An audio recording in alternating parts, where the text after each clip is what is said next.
రాష్ట్ర ప్రభుత్వం వరద నివారణ చర్యలు తీసుకోవడంలో పూర్తిగా విఫలమైపోయింది. ముఖ్యంగా ఈ రోజు ఈ ఫెయిల్యూర్ అంతా కూడా రాష్ట్ర ముఖ్యమంత్రిది, రాష్ట్ర ప్రభుత్వాన్ని. ఎంత బాధతో ఉన్నామంటే ఈరోజు ఇవాళ హవేలీ గన్పూర్ మండలంలో మరి ఇద్దరు యువకులు చనిపోవడం జరిగింది. వాళ్ళ పిల్లలు, ముఖ్యంగా ఇద్దరు పిల్లలు గురుకుల పాఠశాలలో చదువుతున్నారు. వర్షాల వల్ల గురుకుల పాఠశాల లీక్ అయితా ఉంది, మీ పిల్లల్ని తీసుకుపోండి అని ప్రిన్సిపల్ ఫోన్ చేస్తే పిల్లల్ని మెదక్కు పోయి తీసుకొచ్చుకుందామని బయలుదేరి మరి ఆటోలో నడుపుతున్నటువంటి యాదగౌడు, ఆటోలో కూర్చున్న సత్యనారాయణ ఇద్దరు కూడా ఈ వరదలో ఆటో కొట్టుకుపోయి చనిపోవడం జరిగింది.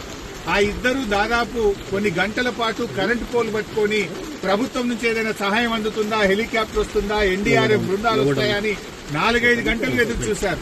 కరెంటు పోలు మీద నుంచి ఫోన్లు కూడా చేశారు. కానీ కలెక్టర్ గారు గాని జిల్లా యంత్రాంగం ఎవరు స్పందించలేదు.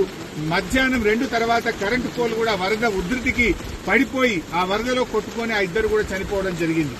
అంటే ఇది కేవలం ప్రభుత్వ వైఫల్యం. నిన్న ఒక మంత్రి గారు మాట్లాడుతూ అంటాడు, హెలికాప్టర్ అంత అవసరమైతే తప్ప వాడద్దట, మీరు మాత్రం పెళ్లిళ్లకు వాడండి, బీహార్ లో రాజకీయాల కోసం వాడండి, మీ సొంత కార్యక్రమాలకు వాడుకోండి. ఆనాడు ఖమ్మం జిల్లాలో కూడా హెలికాప్టర్ పంపకపోతే ప్రాణాలు పోయినాయి. ఇవాళ మెదక్ జిల్లాలో కూడా సకాలంలో హెలికాప్టర్ రాక ప్రజల ప్రాణాలు పోయినాయి. అంటే ప్రభుత్వం ముందస్తు చర్యలు తీసుకోలేదు. నిజాం సాగర్ లో ఈ వరద ఉధృతిని చూసి గేట్లెత్తి ముందుగానే నిజాం సాగర్ ను ఖాళీ చేసి ఉంటే బ్యాక్ వాటర్ లో ఇంత నష్టం జరిగి ఉండేది కాదు. అటు ఇంజనీరింగ్ లోపం ఉంది, ప్రభుత్వ వైఫల్యం ఉంది. నిన్న ముఖ్యమంత్రి గారు ఇంత వరదలు వస్తుంటే వీడియో కాన్ఫరెన్స్ పెట్టి అత్యవసరంగా రివ్యూ చేయాల్సిన ముఖ్యమంత్రి ఆయన మూసీ సుందరీకరణ రివ్యూ చేస్తున్నాడు. ఇవాళ పొద్దున్న లేచి ఆటల పోటీల గురించి రివ్యూ చేస్తుంది. ఒక దిక్కు ప్రజల ప్రాణాలు పోతున్నాయి, తాగడానికి నీళ్లు లేవు. హవేలీ గన్పూర్ లో నిన్నటి నుంచి కరెంటు లేక 7-8 గ్రామాల ప్రజలు మంచినీళ్లు లేక వర్షపు నీళ్లను ప్లేట్లలో, గ్లాసులలో పట్టుకొని తాగుతున్న పరిస్థితి ఉన్నది. ఇవాళ రేపు అంటురోగాలు ప్రబలేటువంటి అవకాశం ఉంది. వచ్చే 24 గంటలు ఇంకా పెద్ద ఎత్తున వర్షాలున్నాయని వాతావరణ శాఖ చెప్తా ఉంది. ప్రజలు ఇబ్బందుల్లో ఉన్నారు. ప్రభుత్వం ఇప్పటికైనా మేల్కొని అత్యవసర చర్యలు చేపట్టి ప్రజలను కాపాడుకోవాలి.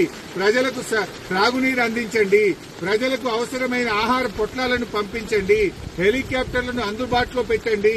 ఎందుకంటే బాగా తడిచి ఉన్నది, ఇప్పటికే నీటి ప్రవాహం ఉంది. ఇంకా వర్షం ఏమన్నా కొద్దిపాటి వర్షం ఎక్కువ పడ్డా కూడా మరి చెరువులు గాని తెగేటువంటి ప్రమాదం ఉంటది కనుక అన్ని జాగ్రత్తలు ప్రభుత్వం తీసుకోవాలని చెప్పి కోరుతా ఉన్నాం. ఏదైతే పంట నష్టం జరిగిందో ఒక్కొక్క రైతుకు ఎకరానికి 25,000 రూపాయల సహాయం అందించాలని కోరుతున్నాం. చనిపోయిన ఆ 2 కుటుంబాలకు కూడా ఒక్కొక్కరికి 25 లక్షల ఆర్థిక సహాయం అందించాలని కోరుతున్నాం.